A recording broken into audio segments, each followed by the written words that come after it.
നമുക്കൊപ്പം ഇപ്പോൾ aircraft engineer Joshin Joy കൂടി നമുക്കൊപ്പം അതിഥിയായി ചേരുന്നുണ്ട്. Good morning Joshin Joy. വളരെ വലിയ വിലയിരുത്തലുകൾ, നിഗമനങ്ങൾ, അഭ്യൂഹങ്ങളൊക്കെ ഇപ്പോൾ എന്താണ് ഈ അപകട കാരണമെന്ന് നടന്നുകൊണ്ടിരിക്കുകയാണ്.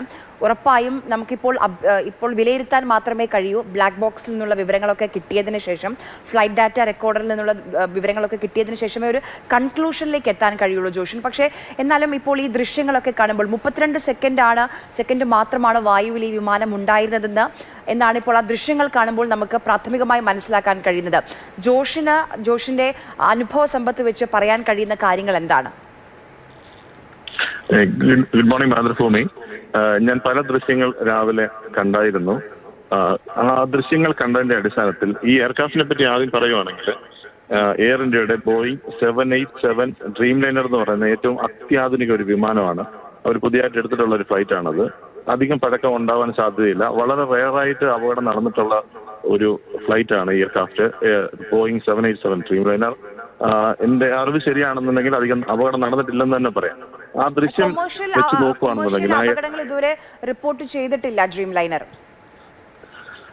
ബോയിങ് 787 ഇതുവരെ അപകടങ്ങൾ അധികം റിപ്പോർട്ട് ചെയ്തിട്ടില്ല. പക്ഷെ 737 ആണ് തന്നെ പല അപകടങ്ങളും റിപ്പോർട്ട് ചെയ്തിട്ടുണ്ട്.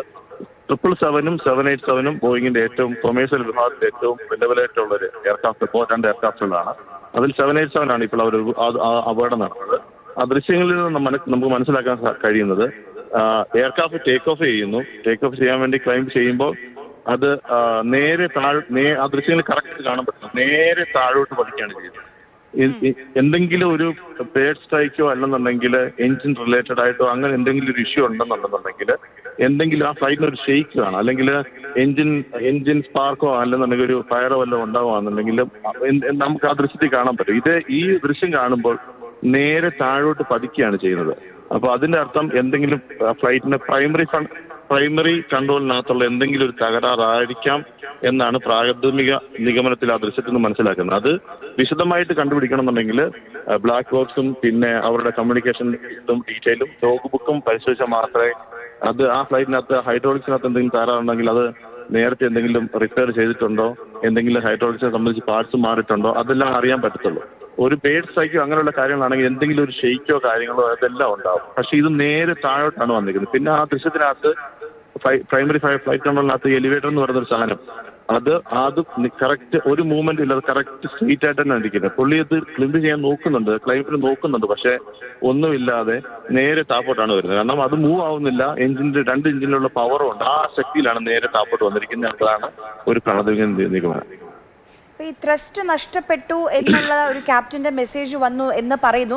അതിലും ഞാൻ പറയട്ടെ ജോഷിൻ, അത് സ്ഥിരീകരിച്ചിട്ടില്ല. കൺഫർമേഷൻ ആയിട്ട് നമുക്ക് ഈ കേന്ദ്ര സർക്കാരിന്റെ ഭാഗത്തുനിന്നോ അല്ലെങ്കിൽ ഏവിയേഷൻ മിനിസ്ട്രിയുടെ ഭാഗത്തുനിന്നോ വന്നിട്ടില്ല. പക്ഷേ ത്രസ്റ്റ് നഷ്ടപ്പെട്ടു എന്ന് പറയുന്നത്. അപ്പോൾ ത്രസ്റ്റ് നഷ്ടപ്പെടാനുള്ള പ്രാഥമിക കാരണമായി നമ്മൾക്കറിയുന്നത് ഒന്നെങ്കിൽ ബേർഡ് ഹിറ്റ് ആണ്, അല്ലെങ്കിൽ ഫ്യൂൽ ഫ്ലോയിലുള്ള ഒരു പ്രശ്നം. പക്ഷേ ഈ ഡൽഹിയിൽ നിന്ന് അഹമ്മദാബാദിലേക്ക് ഒരു പ്രശ്നവുമില്ലാതെ ഫ്ലൈ ചെയ്തൊരു എയർക്രാഫ്റ്റിന് അങ്ങനെ എന്തെങ്കിലും സാങ്കേതിക പ്രശ്നങ്ങൾ അതിനുള്ളൊരു ചാൻസ് എത്രത്തോളമാണ് ജോഷിൻ? അങ്ങനെ ത്രസ്റ്റ് നഷ്ടപ്പെടാനുള്ള കാരണം പറയുന്നതിനകത്ത് 2 എഞ്ചിനാണ് എയർക്രാഫ്റ്റിനകത്തുള്ളത്. 2-ൽ ഒരു പോണക്ക് നഷ്ടപ്പെടാൻ ഒരു സാധ്യതയില്ല. ഇപ്പം പേഡ് സ്ട്രൈക്ക് ഉണ്ടാവുകയാണെങ്കിലും 2-ൽ ഒരു പോണക്ക് ഉണ്ടാകാനുള്ള സാധ്യത വളരെ കുറവാണ്. ഇല്ലെങ്കിൽ ഒരു കൂട്ടം പക്ഷികൾ ഇടിക്കുകയാണെന്നുണ്ടെങ്കിൽ 2-ൽ ഒരു പോണക്ക് ഇടിക്കാനുള്ള സാധ്യതയുണ്ട്. പക്ഷേ ആ ഒരു സന്ദർഭത്തിൽ ഫ്ലൈറ്റിന് എന്തെങ്കിലും തരത്തിലുള്ള ഷെയ്ക്കോ കാര്യങ്ങളോ ഒരു സൈഡിലോട്ടുള്ള മൂവോ, പുള്ളി അന്നേരം ആ സംഭവം നടന്നിട്ട് പുള്ളി കൺട്രോൾ ചെയ്യാൻ നോക്കുമ്പോൾ നമുക്ക് ആ വിഷ്വലിനകത്ത് കാണാൻ പറ്റും പുള്ളി മെയിൻറ്റെയിൻ ചെയ്യാൻ നോക്കുന്നത് എന്തെങ്കിലും. പക്ഷെ ഈ ഒരു വിഷ്വലിനകത്ത് ആ വിഷ്വൽ കറക്റ്റ് ആണെന്നുണ്ടെങ്കിൽ ടേക്ക് ഓഫ് ചെയ്യുന്നു, പുള്ളി ശ്രമിക്കുന്നുണ്ട് മുകളിലോട്ട് പോകാൻ വേണ്ടി. പക്ഷെ അവിടെ ഒന്നും ഒരു മൂവ്മെന്റ് നടക്കുന്നില്ല. പക്ഷെ എഞ്ചിനിലുള്ള പവർ കൊണ്ട് നേരെ താപ്പോട്ട് വരികയാണ്. കാരണം ആ എലിവേറ്റർ കൺട്രോൾ ചെയ്യാൻ പറ്റുന്നില്ല, നേരെ താഴോട്ട് വരികയാണ് ആ ഒരു പ്രാഥമിക ദൃശ്യത്തിൽ. ഇതിന്റെ പൂർണ്ണ രൂപം ഒരു ഇവാലുവേഷൻ നമുക്ക് കിട്ടണമെന്നുണ്ടെന്നുണ്ടെങ്കിൽ അതിന് ആ ഫ്ലൈറ്റിന്റെ മെയിൻ്റനൻസ് ഹിസ്റ്ററി എടുത്താലേ പറ്റത്തുള്ളൂ. എന്ന് കഴിഞ്ഞാൽ മാത്രമേ അതിനകത്ത് നടന്നിട്ടുള്ള എന്തുവാണെന്നും പിന്നെ ബ്ലാക്ക് ബോക്സിനകത്തുള്ള വിവരങ്ങൾ അതിനകത്ത് ഈ ഫ്ലൈറ്റിനെ സംബന്ധിച്ച് പറയുകയാണെന്നുണ്ടെങ്കിൽ 2 അഡ്വാൻസ് ആണ്. പറഞ്ഞതിനോട്ട് 2 അഡ്വാൻസ് ആണ്. ഒരു ഹ്യൂമൻ എറർ വരുന്ന സാധ്യത വളരെ കുറവാണ്. ഈ പൈലറ്റിന്റെ കയ്യിലാണെങ്കിലും എഞ്ചിനീയറിന്റെ കയ്യിൽ നിന്നാണെങ്കിലും ഒരു ഹ്യൂമൻ എറർ വരുന്ന സാധ്യത വളരെ കുറവുള്ള ഒരു എയർക്രാഫ്റ്റ് ആണ് ബോയിങ് 787 ഡ്രീം ലൈനർ. ഈ സാങ്കേതിക തകരാറുകൾ ഉണ്ടെങ്കിലും ഒരു എഞ്ചിൻ ഫെയിലിയർ ഉണ്ടെങ്കിലും 345 മിനിറ്റ് ഈ 787 ഒരു പ്രശ്നവുമില്ലാതെ പറക്കും എന്ന് പറയുന്നു. അതായത് സേഫ്റ്റിയാണ് ഏറ്റവും ഈ ഡ്രീം ലൈനർ മുന്നോട്ട് വെക്കുന്ന അവരുടെ ഏറ്റവും ഹൈലൈറ്റ് എന്ന് പറയുന്നത്. ഡ്രീം ലൈനറിനകത്ത് ഏറ്റവും അവർ കൂടുതൽ ഇമ്പോർട്ടൻറ്റ് കൊടുത്തിരുന്നത് ഇലക്ട്രിക്കലിനകത്ത് ഏറ്റവും കൂടുതൽ ഇമ്പോർട്ടൻറ്റ് കൊടുത്തുകൊണ്ടിറങ്ങിയിരിക്കുന്ന ഒരു എയർക്രാഫ്റ്റ് ആണ്.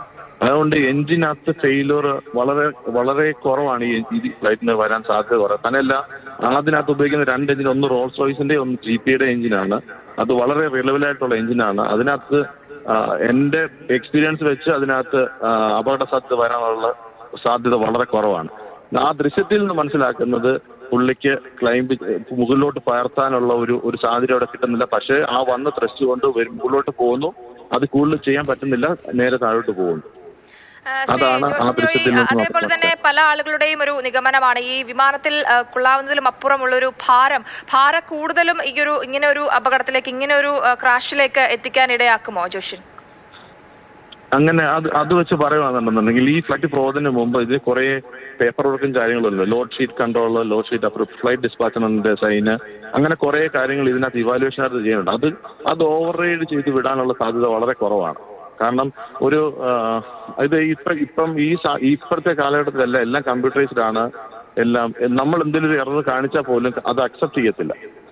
ലോഡ് ഷീറ്റും കാര്യങ്ങളും എല്ലാം അതിനകത്ത് എറർ വരാൻ സാധ്യത വളരെ കുറവാണ്. ഇൻ കേസ് മാക്സിമം വെയിറ്റ് ആണെങ്കിൽ പോലും പുള്ളി ടേക്ക് ഓഫ് ചെയ്ത് കഴിയുമ്പം എന്തെങ്കിലുമൊക്കെ കൺട്രോൾ നഷ്ടപ്പെടുമ്പോൾ, ഇപ്പം നമ്മുടെ വാഹനത്തിൽ നിന്നാണെങ്കിൽ കൺട്രോൾ നഷ്ടപ്പെടുമ്പോൾ നേരെ എവിടെയും പോയി ഇടിക്കുകയോ അല്ലെന്നുണ്ടെങ്കിൽ അങ്ങോട്ടും ഇങ്ങോട്ടും ചരിയോ എന്തില്ല. അത് സെയിം തിങ് തന്നെ അവിടെയും പുള്ളി എങ്ങനെയും മെയിൻറ്റെയിൻ ചെയ്യാൻ നോക്കുന്ന ഒരു സാഹചര്യം അവിടെ കാണാൻ പറ്റുമായിരുന്നു. ഈ ദൃശ്യങ്ങൾ കറക്റ്റ് ആണെന്നുണ്ടെങ്കിൽ പുള്ളി മെയിൻറ്റെയിൻ ചെയ്യാൻ പോലും ഉള്ള ഒരു സാഹചര്യം അവിടെ കിട്ടുന്നില്ല, നേരെ പോയി വീടുമായിരുന്നു. അപ്പൊ അതിന്റെ അർത്ഥം fully primary flight control full fail ആയിട്ടുണ്ട് എന്നുള്ളതാണ് ഒരു പ്രാഥമിക നിഗമനം. പുള്ളി ടേക്ക് ഓഫ് ചെയ്യുന്നുണ്ട്, എഞ്ചിൻ പവർ ഉണ്ടായിട്ടാണ് ടേക്ക് ഓഫ് ചെയ്യുന്നത്, ടേക്ക് ഓഫ് ആവുന്നുണ്ട്, പ്രൈമറി ഫ്ലൈറ്റ് കൺട്രോൾ ഫെയിൽ ആവുന്നു, ഇത് നേരെ താഴോട്ട് പോകുന്നു.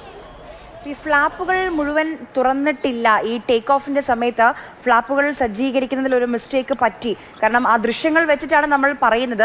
അതിന് എത്രത്തോളം അത് ശരിയാണെന്ന് നമുക്ക് ഈ ഘട്ടത്തിൽ ഉറപ്പിക്കാൻ കഴിയില്ല ജോഷിന്. എന്നാലും അതായത് ഈ ടേക്ക് ഓഫിന്റെ സമയത്ത് ഫ്ലാപ്പുകൾ ശരിക്കും സജ്ജീകരിക്കാത്തതാണ് ഈ ആവശ്യമായ ഉയരം നേടാൻ, അതായത് ഈ 625 അടിയിൽ നിന്ന് മുന്നോട്ട് പോകാൻ തടസ്സമായത് എന്നുള്ളൊരു എന്നും കേൾക്കുന്നു.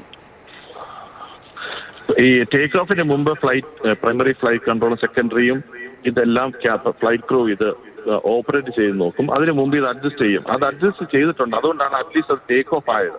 ഇല്ലെന്നുണ്ടെങ്കിൽ അത് അബോർട്ട് ചെയ്ത് തന്നെയായിരുന്നു. അറ്റ്ലീസ്റ്റ് അത് ടേക്ക് ഓഫ് ആയി. അത് കഴിഞ്ഞിട്ട് കൂടുതൽ അത് ക്ലീൻ ചെയ്യാൻ വേണ്ടി നോക്കുമ്പോൾ അത് പറ്റുന്നില്ല. പിന്നെ എന്തെങ്കിലും ഒരു ചെറിയൊരു എറർ ഉണ്ടെങ്കിൽ പോലും ക്യാപ്റ്റൻ അത് ഫ്ലൈറ്റ് അക്സെപ്റ്റ് ചെയ്യത്തില്ല. തിരിച്ച് അത് കൺട്രോൾ സെന്ററിൽ അറിയിക്കുകയും തിരിച്ച് ഗേറ്റിൽ വരികയും പിന്നെ എഞ്ചിനീയേഴ്സിന് അത് കൈമാറുകയാണ് സാധാരണ ചെയ്യുന്നത്. ഒരു ചെറിയൊരു മെസ്സേജ് ഉണ്ടെങ്കിൽ പോലും. ഞാൻ പറഞ്ഞത് നേരത്തെ പറഞ്ഞതിന്റെ കൂട്ട് 787 ഡ്രീം ലൈനർ 2 അഡ്വാൻസ് എയർക്രാഫ്റ്റ് ആണ്. അതിനകത്ത് ആർക്കും ഒരു ഹ്യൂമൻ എറർ കണ്ടുവരുന്ന സാധ്യത വളരെ കുറവാണ്. എന്തെങ്കിലും ഒരെണ്ണം ഉണ്ടെന്നുണ്ടെങ്കിൽ ഫ്ലൈറ്റ് ഓട്ടോമാറ്റിക് അബോർട്ട് ചെയ്യണം.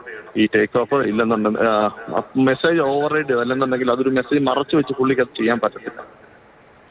എന്റെ ഒരു നിഗമനം വെച്ച്.